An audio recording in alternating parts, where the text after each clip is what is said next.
Lutalo togaya kyezinze lumu oligaya timba advice akyuse mu kasitayiro ako ka okamanyi tusabye advice kolayo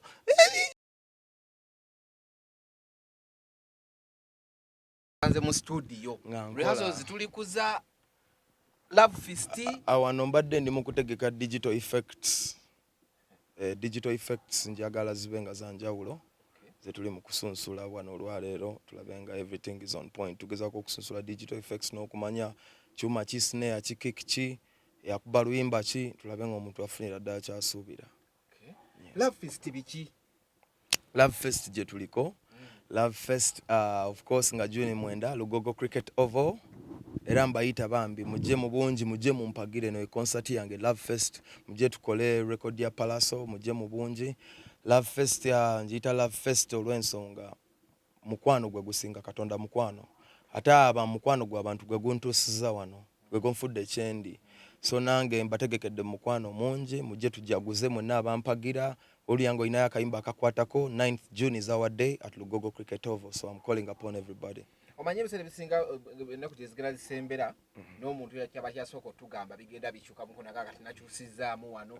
ngenda kukola bwintu manya idea zikibeera ziflowinga buli ssaawa bingi ebikyuse nasooka ne mbasuubiza nti ngenda kukola kivulunga kya nnaku 2 oba mujjukira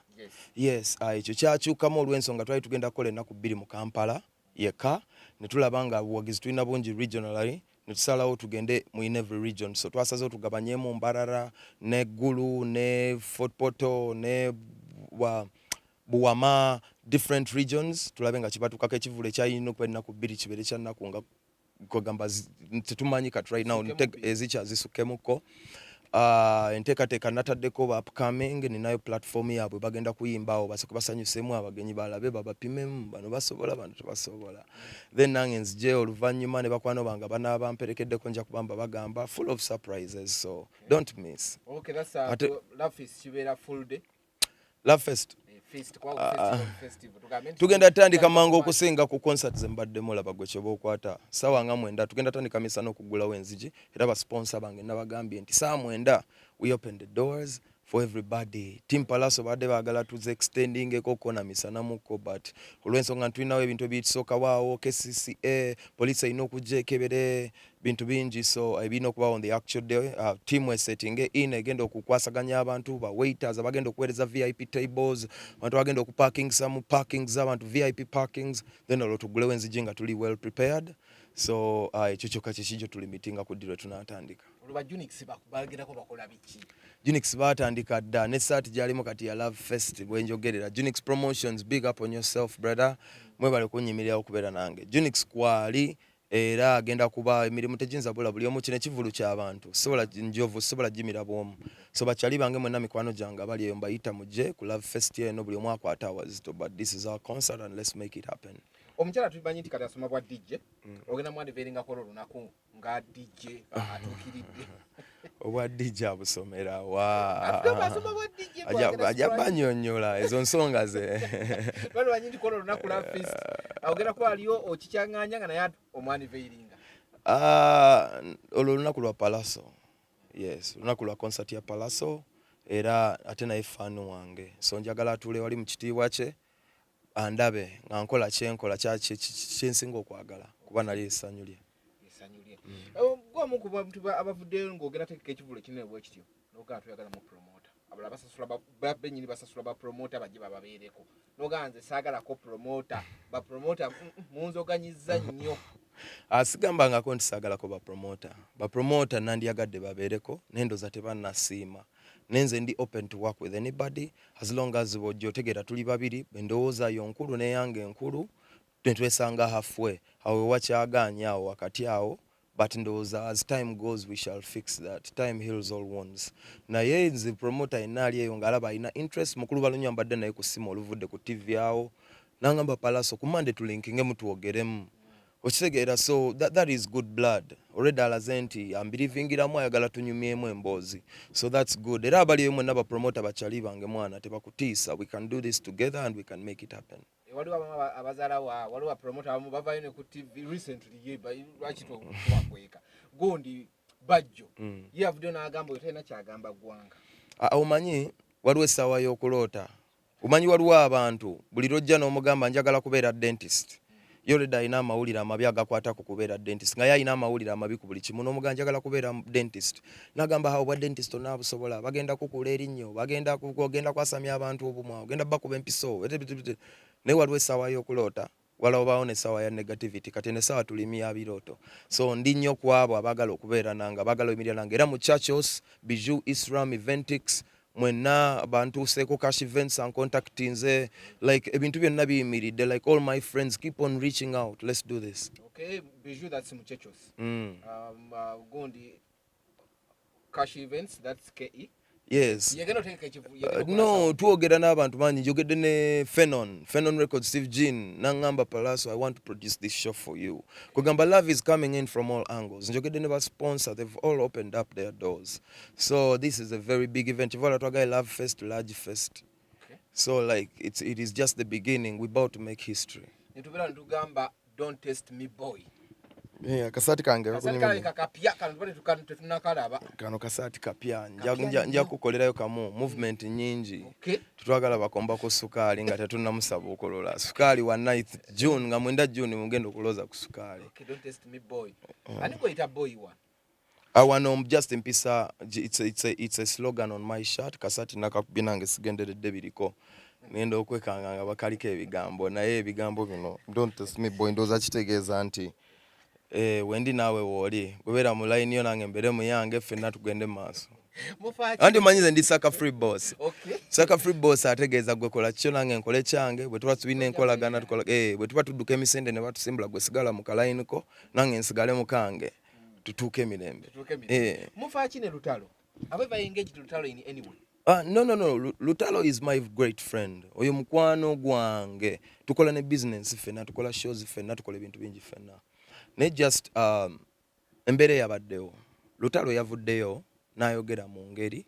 omanyi eri demeaning in a way kuba fenna yadde Lutalo muyimbi ate wakabi naye fenna tuli brands kati totomera muno tokekalike gaye tova mu line ono dduka muki muyo omulala ddukira muyiyo eswani ekumala nditoyina kutemera ku Pallaso ttaka gwokubeera relevant otegera kyegamba. You have to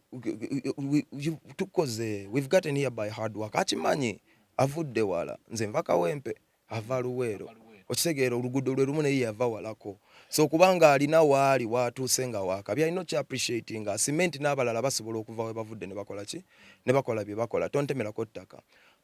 so nadde nvaayo nze sirumba sina gwe nali nnumbye era saamulumbye naye yavuddeyo n'awa opinion ye ku nze ku brandi yange nange nenvayo nempa opinion ku ndowooza yange nti bw'obanga olaba ndi wansi nze ndowooza ndi waggulu okitegera kyegamba yeye embeera so just nadde embrushing kintu ekyo akitegeera omanyi omuntu asobola otandika bw'omu nga talina nnyo kyakkosa but bw'aba atwala 1% alina n'abalala ba inspiring bwe bawera 10 agenda atwala 100%.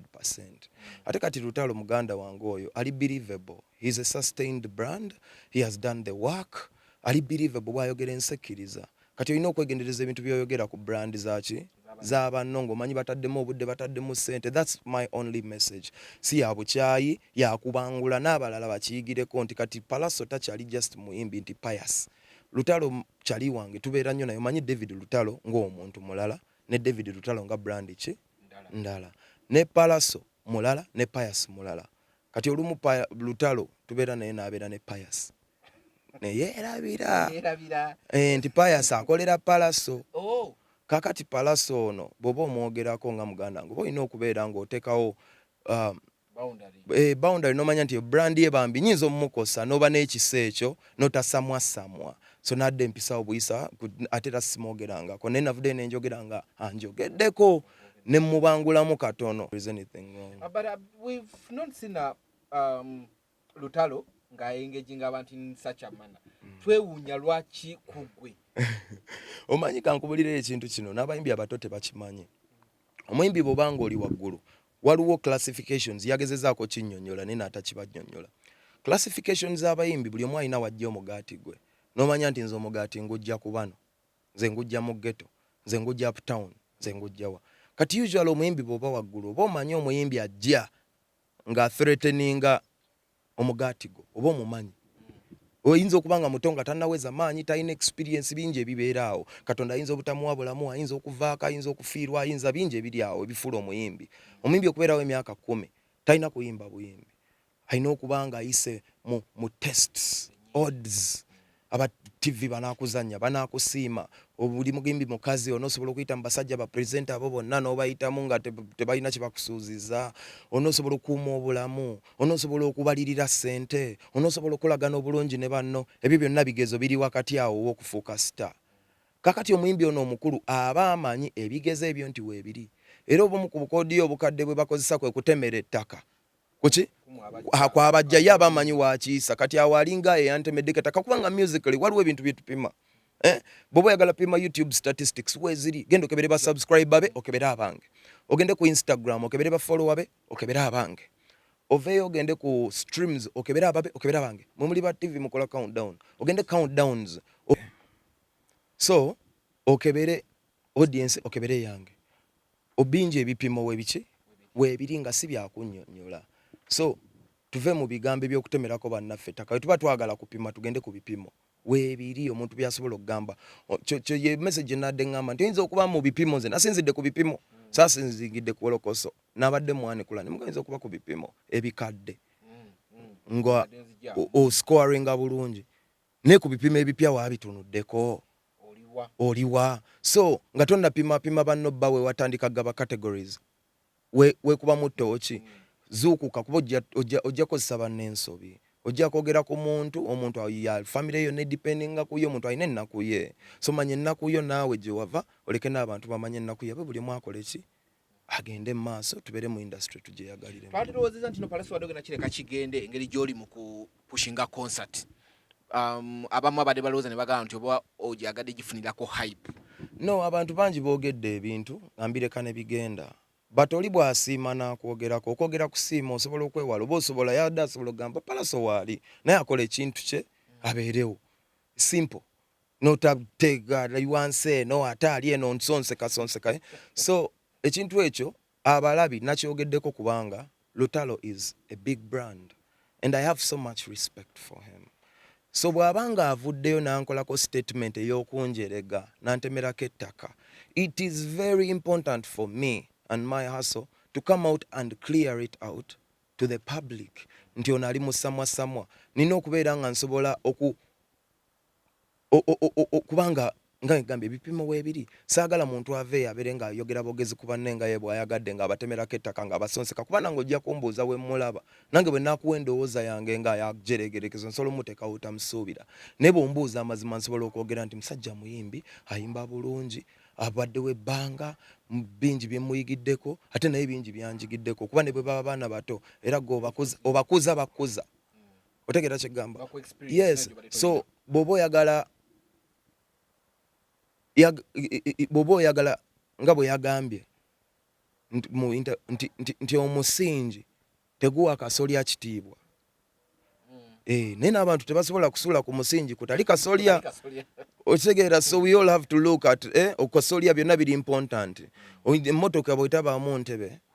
ate era tojja givuga onootuulawa naye ng'entebe oyinza okulaba ng'ekya bulijjo so let's all work together space etumala tetulina kutemera ku brand z'abannaffe ettaka it was just a message clearing air a message okumujjukiza naye tewali bukyayi there is nothing ffenna tujjaawo tukube music abantu banaasalawo there are three statements you made nga ogambye watching David Lutalo's interview and how he put me down in this opinion kati waliwo n'ogamba the only way you can ever be better than me is in the past anti kyekyo kyenkugambye nti ebipimo weebiri tigenda mu kisaawe olaba asituuza abantu bameka ntuuza bameka ogende ku streams YouTube subscriber ogamba ayina bameka nina bameka ogende ku Twitter olabe nina bameka ogende ku iTunes sales Spotify atunda kyenkana kintu ogende ku business wa bei sente meka ku market ndi wa meka ebipimo weebiri si byasamwa ogende otunuulire bintu bingi byosobola okupimirako mu byayita bwe mbitunuulira ansinga kituufu era yakola bulungi mu byakakati bw'obitunuulira nina kye mmusingako mu byakakati ate byakakati ate tuli mu 2023 tugamba mbuno like onto muntu ajagamba to give from 2 years simanyi kwebiri YouTube kweri gwegenda otunule olabe trend olabe you know it says sagala kwepika byesiri but I want to be realistic jenjo I'm talking facts siri musamwa samwa ate sitekijja kuyamanze kubera musamwa samwa ate ngangololo omuntu yabadde musamwa samwa. So what I'm telling you is facts. These things exist. Gendo tunulie countdowns, gendo tunulie trends, gendo tunulie subscribers, gendo tunulie following, gendo tunulie webuuze nti bwe balanga n'atajja n'enzija kuba kibadde emirundi mingi bakasuka amayinja abantu bagenda bali bati kasita baleese Pallaso otegeera ne the other side ate era abasolo kiraba you know sisi naye basobola okuga nti kasita baleese gundi Lutalo. You know, it's all maybe emabega kyali kisoboka but as we go forward buli omu alina kyasinga munne n'ebiddawo tebyenkanankana ne bwe boyagala ekizimbe kibe nga kiwedde kkiriza nti kugenda kubeerako akasolya oba si kyo tosima musingi totawaana kuba ogendako magoogo. Then unogamba music has grown and you need to change that old style. Yampadde advice nangamba nyongeremu amaanyi enswere kwagala yekugwa kubwa yangudde ko ki nange ne muwa advice akyuse mu kasitayiro ako ka okamanyi yes it was just a friendly advice binsi yonna ekimanyi nti you know we grow gwegenda owulirize Pallaso eyasooka owulirize wamaaso was it destroys rap bakuzanyire oluyimba lwange olwa destroy bakuzanyire ne malamu okakasa obaddala oyo omuyimbi omu we keep on changing so nalabye nga mpaddeka advice era mugamba wange Lutalo ngenda kwongeramu amaanyi oba oyagala genkana ki ninga ngenda kwongeramu naye akwatemu mukasitayiro ke katona akyusemu kakimala. Kwa kanu kono nakasomya akasembyeyo ongambye akatishati kaguddeko bugune kategere naye ate era mu statement yo wekiri don't test me boy what will happen stylist wange ngoberera ku social media so yakedde nangamba no nze si necessarily statement temugibbulula nnyo that's who I am osegera nze nakulira Kawempe Kawempe mumanyi kuva Kalule zone who I am nakulira Kawempe mu ghetto mu kere nengenda mu America nengetinga influence yange I'm my own kind of person ate nze omuntu muwe ekitiibwa kyeweewa kyenkuwa if you act like a boy I treat you like a boy if you act like a man I treat you like a man say man things boys say boy things. So it's up to you to let me know how you want me to treat you. Speedy kojira kwetu kutwalira nemikisa nkolagana wulira speedy kojira kwetu kutwalira nkolagana n'abantu emikisa gye giva kyokanga waliwo olw'ebitukwatamu eno site sibizimbe kati zaabike gwe nanti bosumagira ng'osigalira akopi omanyi mu industry tuyinamu abayimbi nga ye engeri gy'ogenda okujja tatya kuyingira omu ku bo gwengenda oku appreciate nga bamuyita Cindy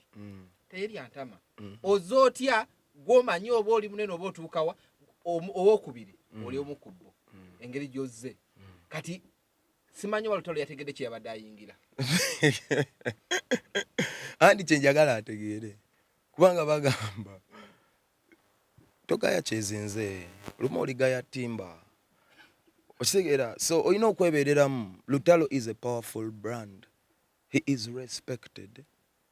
so talina kuteekawo bintu biri despising teyeetaaga Lutalo doesn't need kutemera ku Pallaso tako okubeera Lutalo he doesn't need my validation I don't need his validation. We both are public servants and we're serving the people and the space is enough for both of us. So there is no reason why fena tubeera twetemerako kino twetemerako kiri. So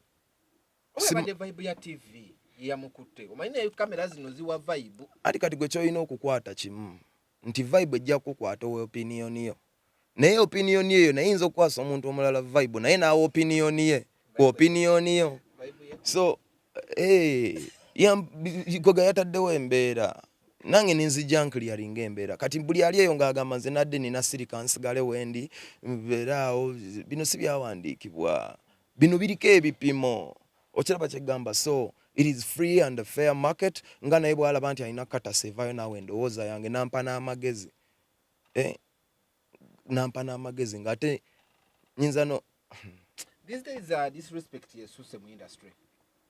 we don't know why because the way you joyogeramu he disrespected you and that's why you nogama nakudegrading Kenzo yavake mabegako ngali awo ku stage nene ku Serena n'agamba abayimbi abato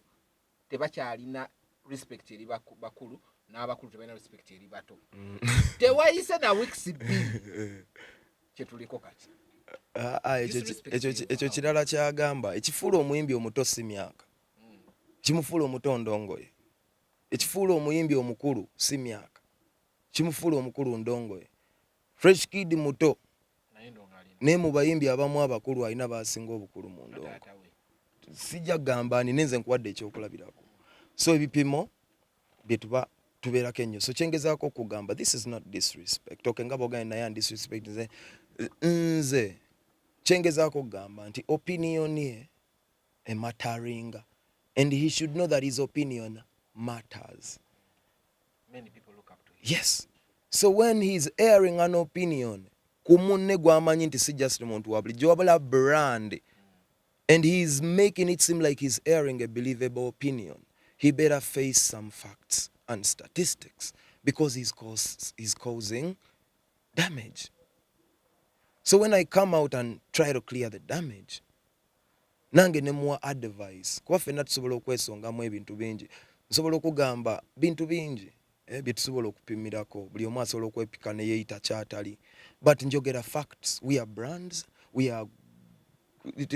tulina okuyiga okuwa ekitiibwa brand z'omuntu saagala kitiibwa kya bwataata abayimbi abamu baagala ekitiibwa ky'obwataata ajjeeyo ne atayimba ne yayimba nani no teri agenda kuwa kitiibwa kyotakoleredde ate bw'obanga weewa ekitiibwa tebayinza butakikuwa era abatakikuwa baakusobezza kuba baakulumbye mu kkubo lyo naye nze ekitiibwa kyenjagala omuntu ampe kyekitiibwa kya brandi yange bambi eyo brandi ye oleme gisutemerako ki ttaka kyekyokka kyenjagala bino ebyobuntu bulamu tuyinza obutaba ba mikwano tuyinza obutabonga tuyinza ebyo ekyo kiri optional but I don't want you respecting my brand to be an option. It has not to be an option. But if it's an option, you know you're putting your brand at stake because your brand becomes an option. I can't take you serious if you don't take me serious. Mwayogeddeko gwe ne Lutalo after because now is tugenze munakulanga lwakusatu. Nakugambye David mukwano gwa Pius. Era ne leero tuyinza okulabagana. That's my friend. I am talking from a perspective of a brand. David mukwano gwa Pius. Era tuli ba mukwano era mukwano gwange okuleka nga mpozi Katonda bw'amanyi ebintu bye bwabikola mu planninga naye aplaninga. Naye nze oyo kyali wange era tewali bad blood navuddeyo kubanga yavuddeyo awatali nsonga oba naawawo ekintu nange nengezaako okweyogerako ng'omuntu. That's all that's happening. Bino byonna all said yakutemeddeko ettaka ovuddeyo clarify nze anajja ku Love Fest. Eri Love Fest eri 100% Pallaso. In fact 99.9% Pallaso. Ebirala byonna bigenda kuba extra. But mikwano gyange bonna era naye mukwano gwange era sebo ajje ku Love Fest ajje tujaguze ajje alabeko ajje tubeereko ffenna ajje yeerolereko saagala bamugambe kumanya abayimbi tetufuna budde bulaba TV tubeera bize ebintu ne bituyitako saagala asubwe njagala ajje live alabeko then tumala otudde business endala. So Love Fest June nga mwenda mikwano gyange wamwamba yita mwenna abakkiririza mu ndongo yange muve mbino propaganda gwe bali mu kusaawo bino bya ndongo. Music wange mumumanyi gwe bwabanga music wange akunyumira bingi bigenda beerawo haddozi zikyali nnyingi eyo si yesoose tugenda zibuuka ffenna wamu bwa Ssekinoomu tutuuke ku Love Fest. Love Fest nagitegekeddemu emikwano gyange mbayita mu bungi mujje temuzikize ebyo byonna just bubadi babusaawo kutematema mpenda. But let me tell you twesige mukama era nesizemwe nga mwenda June tugenda mu Love Fest. Lugogo Cricket Oval is the venue, so tell a friend to tell a friend to tell a friend. It's gonna be bloody, it's gonna be murder, it's gonna be shatter, it's gonna be baba. Let Lutalo tell David that on June 9th we're going to Lugogo Cricket Oval. Love Fest Lugogo, we love you.